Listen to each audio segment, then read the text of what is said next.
الحمد لله نحمده ونستعينه ونستغفره ونؤمن به ونتوكل عليه ونعوذ بالله من شرور أنفسنا ومن سيئات أعمالنا ونعوذ بالله من شرور أنفسنا ومن سيئات أعمالنا من يهده الله فلا مضل له ومن يضلله فلا هادي له ونشهد أن لا إله إلا الله وحده لا شريك له ونشهد أن سيدنا ومولانا محمدا عبده ورسوله أما بعد فأعوذ بالله من الشيطان بسم الله الرحمن الرحيم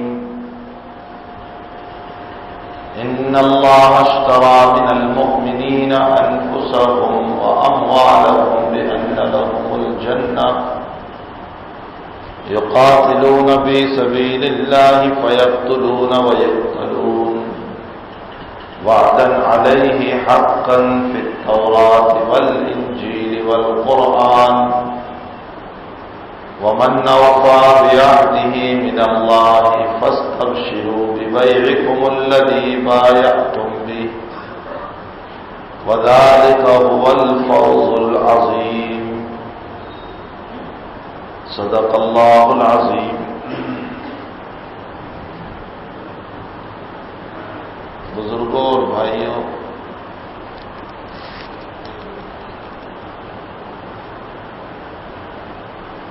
یہ تو یقینی بات ہے کہ دنیا میں کوئی انسان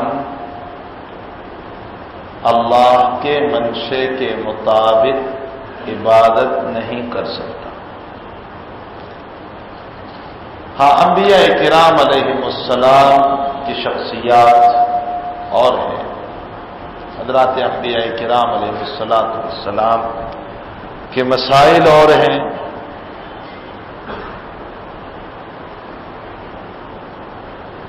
قاسم العلوم والخیرات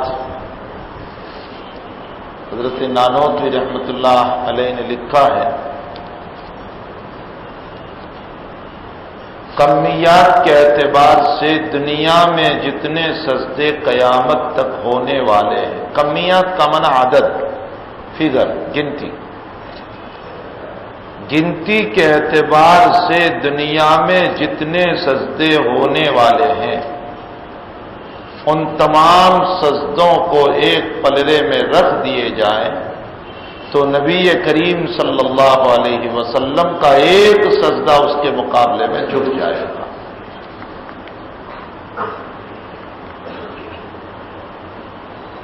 تو حضرات انبیاء کرام علیہ السلام، لیکن اس کے باوجود جبکہ نبی کی عبادت پر ہم غور کرتے ہیں اور انبیاء کو اپنی جگہ پر رہنے دیجئے، ہم اپنے نبی کی زندگی اور آپ کی عبادت پر غور کرتے ہیں تو ایسا معلوم ہوتا ہے، کان رسول اللہ صلی اللہ علیہ وسلم یذکر اللہ فی کل احیانہ، اللہ کے نبی ہر وقت، حدیث شریف ہے، اللہ کے نبی ہر وقت اللہ کے ذکر میں رہتے تھے. حتیٰ کہ محدثین نے لکھا ہے کہ بیت الخلا میں زبان خاموش رہتی ہے، قلب اللہ کے ذکر میں وہاں بھی تھا. اللہ کا نبی ہر وقت اللہ کے ذکر میں. اور طہارت اور پاکیزگی کا عالم یہ تھا کہ ایک مرتبہ اللہ کے نبی استنجا فرما رہے تھے، پیشاب کر رہے تھے، اور ایک صاحب گزرے اور ان کو یہ پتہ نہیں کہ حضرت استنجا پیشاب کر رہے ہیں، کھلے جگہ پر بیٹھے ہوئے تھے. اور حضرت حذیفہ رضی اللہ تعالیٰ عنہ، اللہ کے نبی ادھر کا منہ کر کے بیٹھے، حذیفہ ادھر کا منہ کر کے کھڑے ہیں بطور پردہ کے کہ کوئی چلا نہ جائے. اتنے میں ایک صاحب وہاں سے گزرے اور سلام کیا اللہ کے نبی کو، السلام علیکم یا رسول اللہ، سلام کیا. آپ پیشاب سے اٹھے اور اٹھنے کے بعد جلدی جلدی تیمم کیا وہیں پر، اور تیمم کرنے کے بعد وہ ساتھی آگے گزر چکا تھا. حضرت اس کے پیچھے دوڑے اور اس کو سلام کا جواب دیا۔ اس سے ایک تو اس مسئلے کو علماء نے نکالا کہ سلام کا جواب دینا واجب ہے۔ آج ہمیں اس کی پڑی نہیں کہ کتنے وجوب چھوتے جا رہے ہیں۔ امام ابو داؤد سجستانی، جن کی کتاب مشہور ہے ابو داؤد شریف میں، میرے بھائیوں میں آپ کو اس بات کی طرف توجہ دلانا چاہتا ہوں کہ چھوٹی بات کو چھوٹی نہ سمجھو، گھر کو چنگاری سے بھی آگ لگ سکتی ہے، اور چھوٹی سی سنت پر بھی اللہ بندے کو معاف کر سکتا ہے۔ محبت چاہیے۔ ابو داؤد سجستانی رحمت اللہ علیہ، جن کی ابو داؤد شریف بہت مشہور کتاب ہے، مدرسوں میں پڑھائی جاتی ہے، سیاہ ستہ میں سے، کسی نے سمندر کے کنارے پر ابو داؤد علیہ الرحمہ کو سلام کیا۔ حضرت کسی اپنے خیال میں تھے، جواب نہیں دیا، پھر توجہ ہوئی کہ میں نے جواب نہیں دیا۔ اب جس نے سلام کیا وہ صاحب کشتی میں سوار ہو گئے تھے۔ حضرت نے 1 درم کی کشتی کرائے پر کی اور اس کے پیچھے چلے اور وہاں پہنچ کر اس کو سلام کا جواب دیا 1 درم خرچ کر، اور اسی رات اللہ کے نبی علیہ السلام کی زیارت ہوئی۔ ابو داؤد چھوٹا موٹا انسان نہیں ہے، 6 لاکھ حدیثیں یاد تھی۔ اسی رات اللہ کے نبی کی زیارت ہوئی اور ارشاد فرمایا، ابو داؤد تمہاری 6 لاکھ حدیثوں پر جنت کا فیصلہ ابھی نہیں ہوا تھا، آج کی سنت کی ادائیگی پر اللہ نے جنت کا فیصلہ فرمایا۔ چھوٹی سنت کو بھی ہم چھوٹی نہ سمجھیں۔ اور پھر عجیب مسئلہ ہے، سلام کا جواب دینا واجب ہے اور سلام کرنا سنت ہے۔ ہر جگہ واجب کا ثواب زیادہ ہوتا ہے، سنت کا ثواب کم، واجب کا زیادہ۔ واجب اوپر ہے، سنت نیچے۔ فرمایا ہر جگہ واجب کا ثواب زیادہ، لیکن سلام کا مسئلہ ایسا ہے کہ یہاں جواب دینا واجب اور سلام کرنا سنت، لیکن یہاں سنت کا ثواب زیادہ ہے، سلام کرنے کا ثواب زیادہ جواب دینے کے مقابلے میں۔ کیوں؟ اس لیے کہ سلام کرنے میں نفس ٹوٹتا ہے، تواضع پیدا ہوتی ہے۔ بھائی آج کل تو سلام پیشگی کون کرتا ہے کہ چھوٹے لوگ پہلے کریں۔ افسوس، اللہ ہمیں معاف فرمائے، امت کے عوام کا نہیں، امت کے خواص کا عالم یہ ہے کہ پیسے والوں سے 2 ہاتھوں سے معانقے ہوتے ہیں اور غریبوں سے 2 انگلیوں سے مسافے ہوتے ہیں۔ خواص کا عالم یہ ہے، عوام کو نہیں۔ سلام کرنا سنت ہے، لیکن ترمذی شریف کی روایت ہے کہ ایک بندہ حق پر ہے، جانتا ہے میرا قصور نہیں اسی کا قصور ہے، اس کے باوجود وہ اس سے آگے جا کر سلام کرتا ہے اور ملتا ہے، تو اللہ کا نبی کہہ رہا ہے کہ دونوں ہاتھ جدا نہیں ہو پاتے، اللہ اس سے پہلے اس کی بخشش کر دیتا ہے۔ کسی ادنا سنت کو ہمیں ادنا نہیں سمجھنا چاہیے، سنت کو ہم معمولی نہ سمجھیں، یہ ادائیں ہیں اس محبوب کی جس کی زبان کی، جس کے بالوں کی، جس کی قول کی، جس کے کلام کی اللہ نے اپنے قرآن میں قسمیں کھائی، یہ اس کی ادائیں ہیں۔ تو ایک مسئلہ تو یہ ثابت ہوا کہ اللہ کے حبیب پاک صلی اللہ علیہ وسلم ان کو جواب دینے گئے سلام کا، معلوم ہوتا ہے سلام کا جواب دینا چاہیے، واجب ہے۔ اور دوسری بات یہ کہ اللہ کے نبی اللہ کا نام بغیر طہارت کے نہیں لیتے تھے۔ وعلیکم السلام جب کہو گے تو سلام اللہ کا نام ہے، اور اللہ کے نبی کبھی بھی بغیر طہارت کے اللہ کا نام نہیں لیتے تھے۔ یہاں آپ نے جلدی جلدی تیمم کیا تاکہ بغیر طہارت کے اللہ کا نام زبان سے نہ نکلے۔ ایک مسئلہ علماء نے اور نکالا اس سے، وہ مسئلہ یہ نکالا کہ اگر حضرت وضو کرنے جاتے، اتنے میں وہ آدمی چلا جاتا، وقت گزر جاتا، تو پھر جواب کب دیتے اس کو؟ فوت ہو جاتا جواب، واجب چھوٹ جاتا۔ اس لیے آپ نے تیمم کر کے جواب دے دیا، حالانکہ پانی تھا لیکن تیمم کر کے جواب دے دیا۔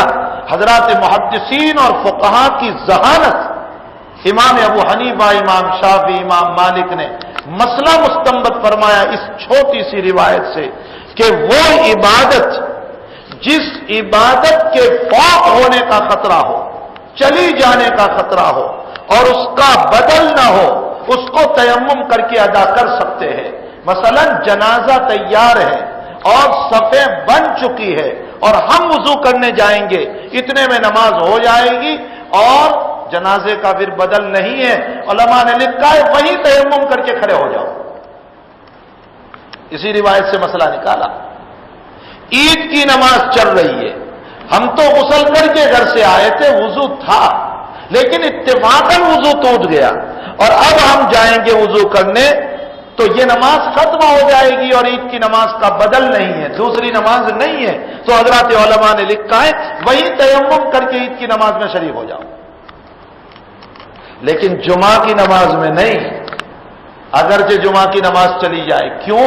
اس لیے کہ جمعہ کا بدل ظہر موجود ہے، وہاں بدل نہیں ہے، تو ہر وہ عبادت جس میں بدل نہ ہو وہاں تو یہ تیمم کی گنجائش نکال دی۔ بہرحال میں یہ کہہ رہا تھا کہ اللہ کے حبیب پاک صلی اللہ علیہ وسلم کان یذکر اللہ فی کل احیانہ، ہر حال میں اللہ کا ذکر کرتے تھے۔ امت کو تعلیم دی اس بات کی کہ اپنے وقت کو ضائع نہ کرو، برباد نہ کرو، کل کو تمہاری آنکھ بند ہوگی تو تمہیں پتا چلے گا کہ ہم نے کتنا وقت ضائع کر دیا، اور یہ سبحان اللہ، الحمدللہ، اللہ اکبر، یہ باتیں اگر محفوظ ہوتی ہماری تو ہمارے لیے ذریعہ نجات ہو جاتی۔ آج امت اپنے وقت کے ضائع کرنے پر آئی ہوئی، گپ شپ میں وقت گزرتا ہے، غیبتوں میں وقت گزرتا ہے، برائیوں میں وقت گزرتا ہے، فضول باتوں میں وقت گزر جاتا ہے، اور اللہ کے حبیب پاک صلی اللہ علیہ وسلم نے امت کو، حالانکہ اس کو کیا ضرورت تھی، وہ تو معصوم تھا، وہ بخشایا تھا، اس کو ان عبادتوں کی ضرورت نہیں، اتنے ذکر کی ضرورت نہیں، اتنی یادوں کی ضرورت نہیں، پھر بھی اس کا عالم یہ ہے کہ ہر حال میں وہ اللہ کے ذکر میں لگا ہوا ہے۔ حتیٰ کہ حضرت عائشہ رضی اللہ تعالیٰ عنہ آپ کو کہہ رہی ہے، میرے سرتاج، یہ رات بھر کی بیداریاں، پاؤں تو آپ کو دیکھو اتنے بڑے بڑے ہو گئے، ورم آ گیا، خون بدن کا نیچے اتر آیا، کیوں اتنی عبادت کر رہے ہیں؟ آپ کے قصور کیا ہیں کہ آپ اتنی عبادت کر رہے ہیں؟ آپ کی تو کوئی پکڑ کا مسئلہ نہیں، آپ کو تو مقام محمود اللہ قیامت میں دینے والا ہے جو کسی نبی کو نہیں ملے گا، یعنی شفاعت کبریٰ آپ ہی کریں گے سب کی۔ آپ کو کیا ضرورت پڑی اتنی عبادتوں کی؟ تو میرا نبی کہہ رہا ہے افلا اکون عبدا شکورا، ارے انہی نعمتوں پر تو مجھے اللہ کا شکر ادا کرنا چاہیے، کیا میں اللہ کا شکر گزار بندہ نہیں بن جاؤں؟ اور آج میرا اور آپ کا حال یہ ہے کہ جہاں دولت ملی کہ نہ شکری، غریبی میں خدا کی یادیں، امیری میں اللہ کو بھولنا، غمیوں میں اللہ کی یادیں، خوشیوں میں اللہ کو بھولنا، بے اولاد میں اللہ کی یادیں، اولاد کے ملنے پر اللہ کو بھول جانا، کاروبار کے نہ چلنے پر اللہ کی یادیں اور کاروبار چل پڑے تو اللہ کو بھول جانا۔ جتنی خوشیاں آتی جاتی ہے اتنے اللہ سے دور ہوتے جاتے ہیں، حالانکہ شریعت یہ بتا رہی ہے کہ جتنا ملے اتنا اللہ کو زیادہ یاد کرو۔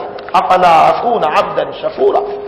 اور بروں کے لیے ایک بات سناؤں، اللہ کے حبیب پاک صلی اللہ علیہ وسلم مکہ فتح ہو چکا، کعبۃ اللہ کی چابی ہاتھ میں آ چکی، سرزمین مکہ پر آپ آ چکے ہیں، آپ کا امیر مقرر ہو گیا، کعبۃ اللہ میں اذانیں ہونے لگی، جماعت سے نماز پڑھی جانے لگی۔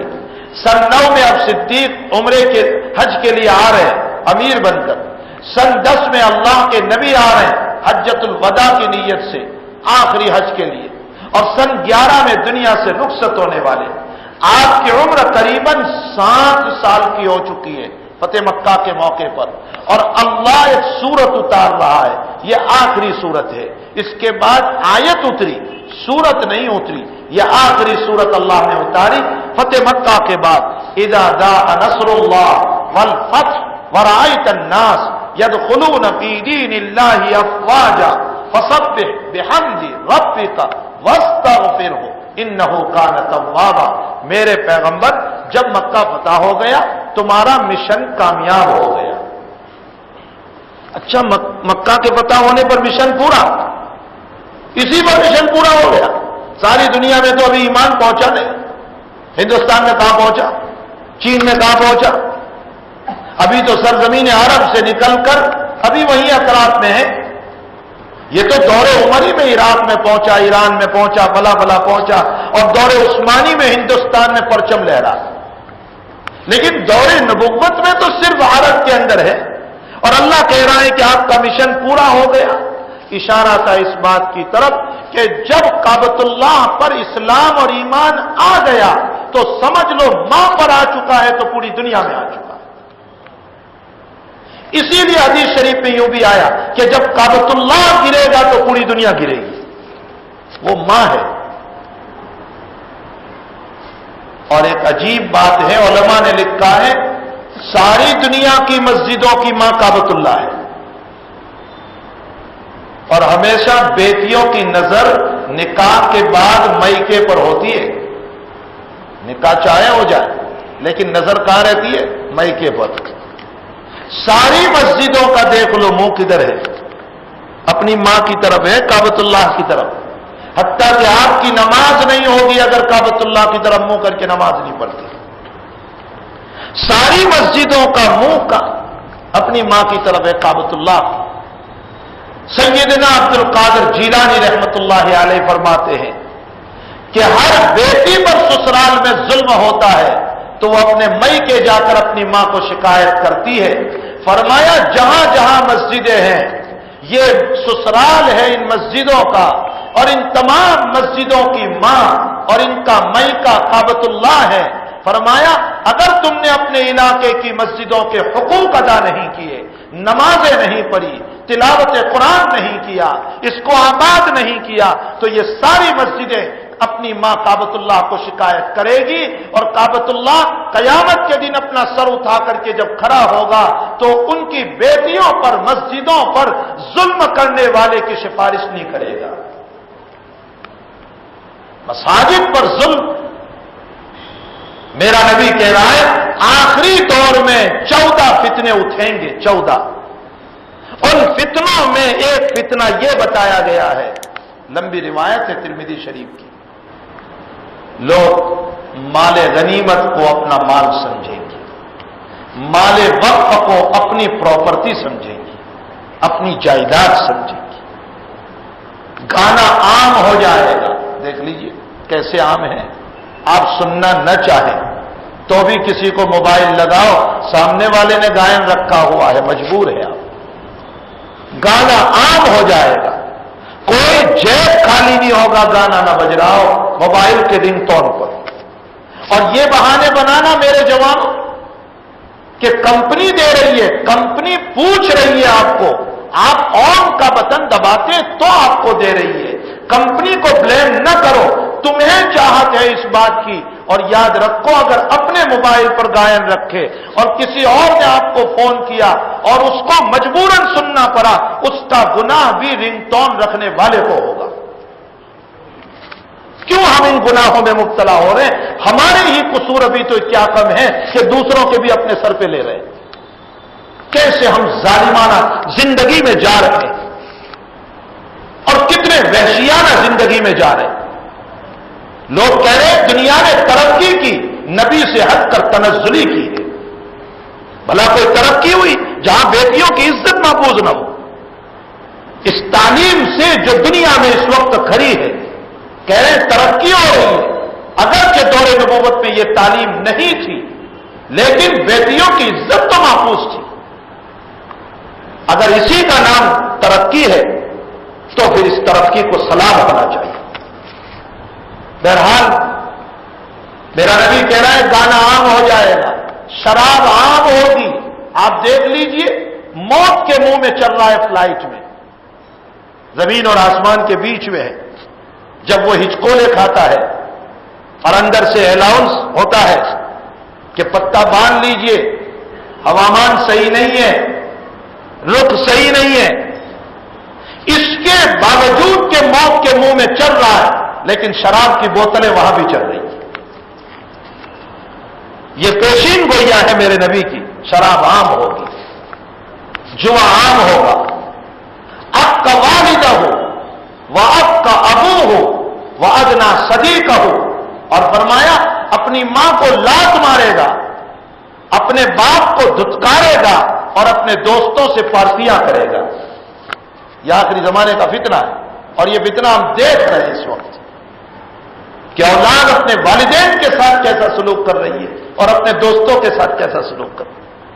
بیان کرتے کرتے میرا نبی اخیر میں پہنچ رہا ہے. فرمایا مسجدوں میں شور ہوگا اور مسجد کو اپنی ملکت اور پراپرٹی سمجھی جائے گی.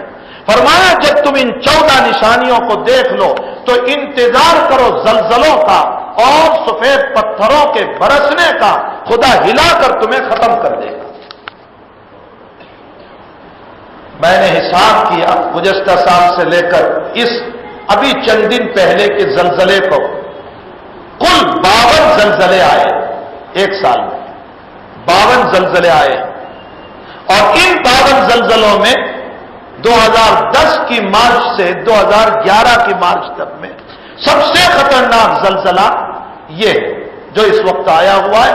اور قدرت کا کرشمہ دیکھیں کہ وہ پانی کو بہا رہا ہے اور اخبار یہ لکھ رہا ہے کہ فلائٹ سے زیادہ تیز پانی چل رہا تھا اور اللہ اسی میں آگ بھی لگا رہا ہے. قرآن کریم کی آیت ثابت ہو گئی وَإِذَا الْبِحَارُ سُجِّرَتْ. فرمایا میں قیامت سے پہلے سمندر میں آگ لگا دوں گا. اب لوگوں کی سمجھ میں نہیں آ رہا ہے کہ قیامت سے پہلے آگ کیسے لگائے گا سمندر میں. کچھ مفسرین اس کی تعویل یوں کر رہے ہیں کہ پانی میں لائٹ ہے، بجلی ہے. بجلی کہاں سے پیدا ہو رہی ہے؟ معلوم ہوتا ہے اس میں بجلی ہے تو جلانا آسان. کچھ لوگ کہتے ہیں کہ پانی کے نیچے آئل ہے، اللہ اس کو سلگا دے گا. لیکن اس وقت کا یہ زلزلہ امت کو یہ بتا رہا ہے کہ ان تعویلوں کی کوئی ضرورت نہیں. اللہ چاہے تو پانی میں آگ لگا سکتا ہے اور ساری کائنات کا پانی وہ جلا کر کے ختم کر سکتا ہے. بہرحال میرے بھائیوں، ہمیں اپنے قدم کو سوچ سمجھ کر اپنے محبوب صلی اللہ علیہ وسلم کی مبارک زندگی کو اپنے سامنے رکھنا ہے. 7 سال میرا نبی گزار چکا ہے، 2-3 سال میں دنیا سے اب روانگی ہے. اور اللہ قرآن میں ایک آیت اتار رہا ہے، ایک سورت اتار رہا ہے اذا جاء نصر اللہ والفتح. اے میرے پیغمبر جب تم اللہ کی نصرت اور فتح کو دیکھ لو، ورأیت الناس، اور جب تم یہ دیکھ لو یدخلون فی دین اللہ افواجا، جماعت کی جماعت اسلام میں آ رہی ہے. کیوں؟ اس لیے کہ کعبہ پر اسلام آ چکا ہے تو اب ساری دنیا میں اسلام آئے گا. ماں میں اسلام آ چکا ہے تو پوری دنیا کی اولاد میں آئے گا. تو نبی کو کیا کہا گیا؟ تمہارا مشن پورا ہو گیا. ہم نے جس کام کو لے کر بھیجا تھا وہ ہو چکا، اب چلے گا ایمان دنیا میں.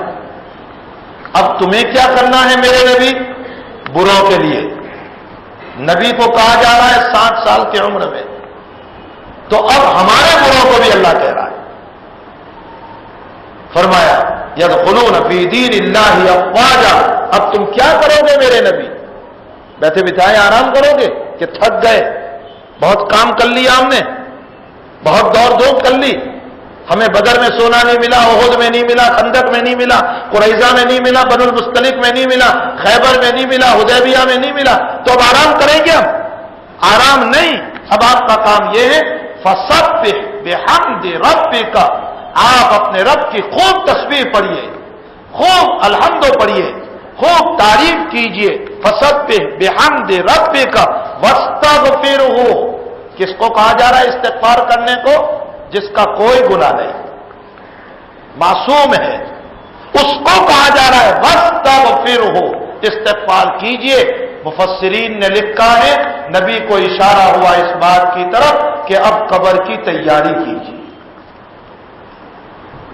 ابن کثیر رحمت اللہ علیہ نے لکھا ہے کہ حضور کو اشارہ ہوا قبر کی تیاری کیجئے۔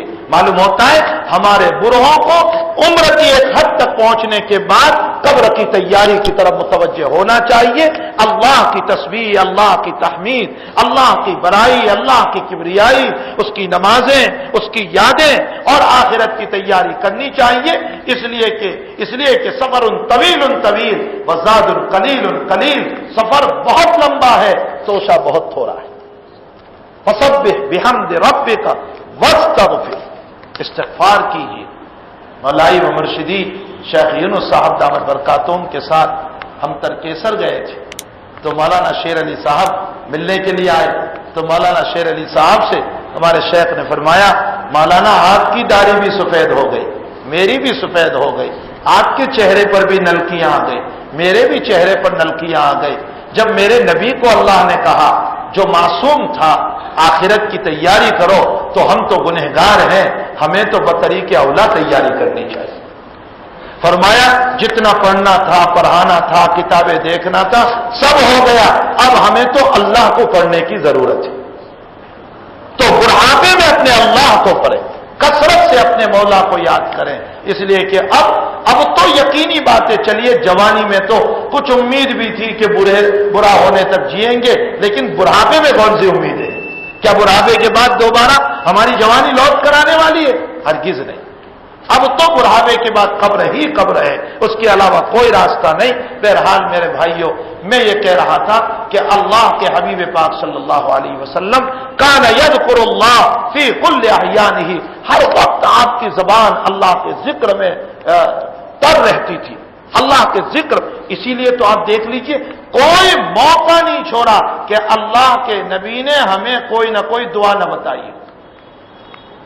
استنجا میں جاؤ تو دعا پڑھو، نکلو تو دعا پڑھو، رات میں سو تو دعا پڑھو، صبح اٹھو تو دعا پڑھو، رات میں آنکھ کھل جاوے تو دعا پڑھو، کھانے سے پہلے بیٹھو تو دعا پڑھو، اگر بھول جاؤ تو بیچ میں یہ دعا پڑھ لو، کھانے کے بعد دعا پڑھو۔ کھانے کے بعد کتنی دعائیں نبی علیہ السلام سے ثابت، ہم تو صرف دو جانتے ہیں کہ اگر اپنے گھر پہ کھائیں الحمدللہ الذی اطعمنا وسقانا، اور کہیں گئے اللہم آتی من اتمن، دو ہی دعا۔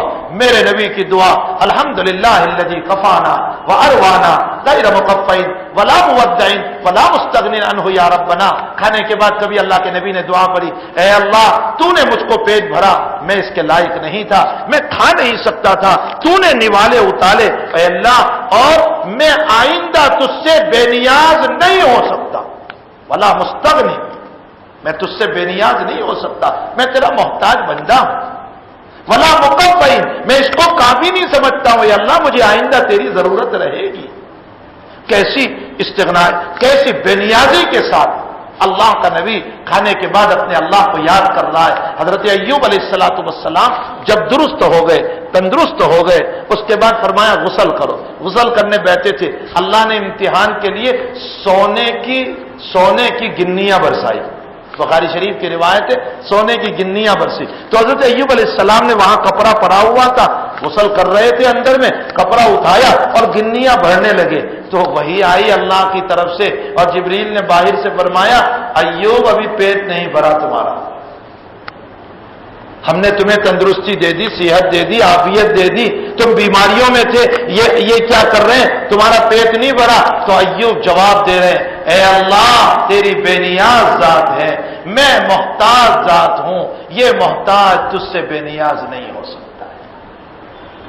کھانے کے لیے بیٹھے تو کھانے کے بعد اللہ سے کہیں لا مستغنی عنہ یا ربنا، اے اللہ میں تجھ سے بے نیاز نہیں ہوں۔ میرے نبی نے ہر وقت ہم کو ذکر بتایا، کوئی وقت ہمارا خالی نہیں ہونا چاہیے کہ جس میں اللہ کے ذکر کے بغیر ہماری زندگی گزر رہی ہو۔ اٹھتے بیٹھتے، فرمایا جب آپ پہاڑ پر چڑھتے تھے تو کیا کرتے تھے، اللہ اکبر، اوپر چڑھتے تھے، ہم لفٹ میں بیٹھے ہو، اوپر جا رہی ہے لفٹ، پڑھو اللہ اکبر۔ کیوں؟ اے اللہ کتنی بلندی پر کیوں نہ پہنچ جاؤں، لیکن تجھ سے بڑا نہیں ہو سکتا۔ میرا نبی نیچے اتر رہا ہے تو کیا پڑھ رہا تھا، پہاڑ سے اترتے ہوئے سبحان اللہ کس بات کی طرف اشارہ فرمایا؟ اے اللہ نیچے اتر جانا، یہ انسان کا عیب ہے۔ بھائی کسی کو نیچے اتار دیتے ہیں، کہتے ہیں عہدے سے اتار دیا گیا، نیچے اترنا عیب ہے۔ میرا نبی نیچے اترتے ہوئے پڑھتا تھا سبحان اللہ، گویا یوں کہہ رہا ہے اے اللہ یہ عیوب مجھ میں ہو سکتے ہیں، تو عیوب سے پاک ہے، سبحان اللہ، تو عیوب سے پاک ہے۔ ہر وقت میرا نبی، اس کی زبان ذکر اللسان تھی، ہر وقت اللہ کی یادوں سے تازہ رہتی تھی، ہر وقت اللہ تعالیٰ کے یاد سے بھری ہوئی رہتی تھی۔ اپنے امت کو اس بات کی تعلیم دی کہ تم بھی اپنی زبانوں کو اللہ کی یادوں میں مست رکھو۔ دیکھو تمہارے جان اور تمہارے مال کو اللہ نے خرید لیا ہے۔ ان اللہ اشتری من المؤمنین انفسهم واموالهم بان لهم الجنہ، قرآن کریم میں اللہ کہہ رہا ہے میں نے تمہارے جان اور تمہارے مال کو خرید لیا۔ اے اللہ خریدار تو ہوا، بیچنے والے ہم ہوئے۔ اچھا جب تو نے خریدا ہے تو تو ہمیں کیا دے گا؟ دنیا میں پیسے دیے جاتے ہیں، تو ہمیں کیا دے گا؟ اللہ کہتا ہے بِأَنَّ لَهُمُ الْجَنَّةَ، میں تمہیں جنت دوں گا۔ ہماری جان اور مال اس نے لے لی اور اس کے بدلے میں اس نے ہمیں جنت دی۔ تو جب اس نے خرید لیا تو یہ پراپرٹی ہماری ہوئی۔ دنیا میں لڑ رہے ہیں پراپرٹی کے لیے کہ یہ تو میرا خریدا ہوا ہے، تو کیسے اس پر کام کر رہا ہے؟ اسٹے لا رہے ہیں اس پر کہ یہ تو میرا خریدا ہوا ہے۔ دنیا میں کوئی چیز کوئی خرید لیتا ہے وہ پراپرٹی اس کی ہو جاتی ہے۔ اللہ کہتا ہے تیرا جان اور مال میں نے خرید لیا ہے تو یہ پراپرٹی تو میری ہے، تیری نہیں ہے۔ اور اس کی سب سے بڑی دلیل بتاؤں آپ کو، جب اللہ روح کھینچتا ہے تو ہے کسی کی طاقت کہ اپنی پراپرٹی کو بچا لے؟ نہ بیٹا بچا سکتا ہے اپنے باپ کو، نہ بیوی بچا سکتی ہے اپنے شوہر کو، نہ باپ بچا سکتا ہے اپنی اولاد کو۔ یہ پراپرٹی اللہ کی ہے۔ اچھا جب اللہ نے خرید لیے تو ہونا تو یہ چاہیے تھا کہ وہ اللہ ہم کو یوں کہتا کہ تیرے کام میں تو بالکل استعمال نہیں کر سکتا، یہ تو میری پراپرٹی ہے، 24 گھنٹے میری عبادت میں لگا۔ لیکن قربان جائیے ہمارے حضرت شیخ رحمت اللہ علیہ حضرت مولانا محمد زکریا صاحب کاندلوی ثم المہاجر المدنی نور اللہ مرقدہ فرماتے ہیں خریدار وہ، خرید لیا اس نے، پراپرٹی اس کی، اس کے باوجود وہ کہہ رہا ہے کہ میں چستی اور نشاط کا ٹائم تجھے دے دیتا ہوں تیرے کمانے میں، اور سستی کا ٹائم میں لے لیتا ہوں۔ رات میں آرام چاہتا ہے، جب میں نے تجھ کو دے دیا کوئی نماز نہیں، تو آرام میں لگا لے۔ اور 2 نمازیں رکھی اس نے، وہ کب رکھی؟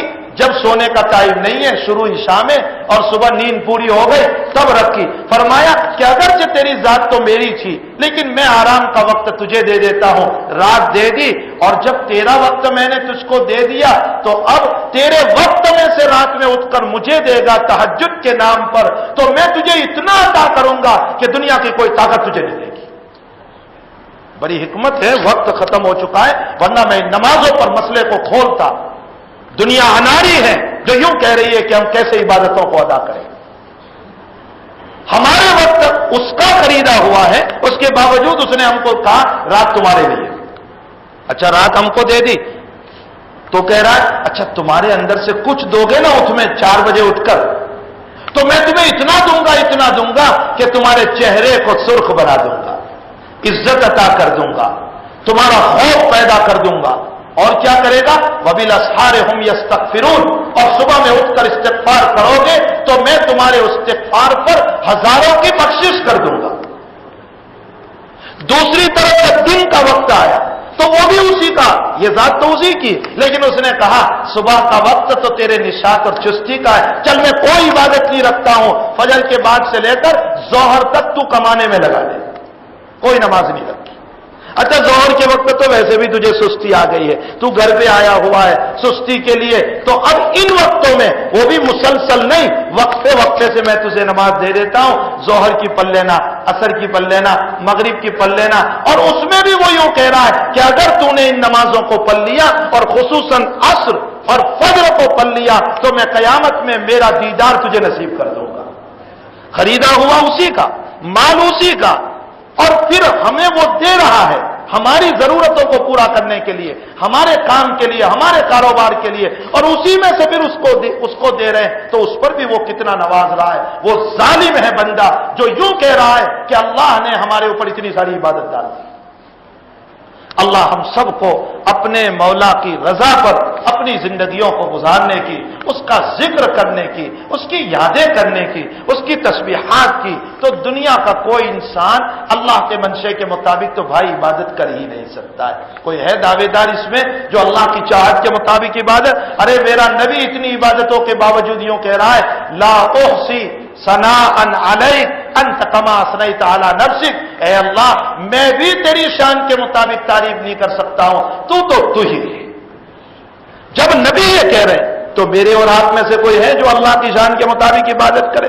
لیکن کیسا پیارا رب، کیسا پیارا رب ہے جو حدیث قدسی میں اپنے نبی سے یوں کہلوا رہا ہے۔ بخاری شریف جلد ثانی کی روایت حدیث قدسی ہے، اللہ اپنے رب سے جبریل کی معرفت اپنے پیغمبر کو یوں کہلوا رہا ہے، میرے پیغمبر تو اپنی امت کو یوں کہہ دے کہ صرف تم کھڑے ہو جاؤ میری عبادت کے لیے، تم کھڑے ہو جاؤ میری عبادت کے لیے، میں اپنی رحمتوں کو لے کر دوڑ پڑوں گا۔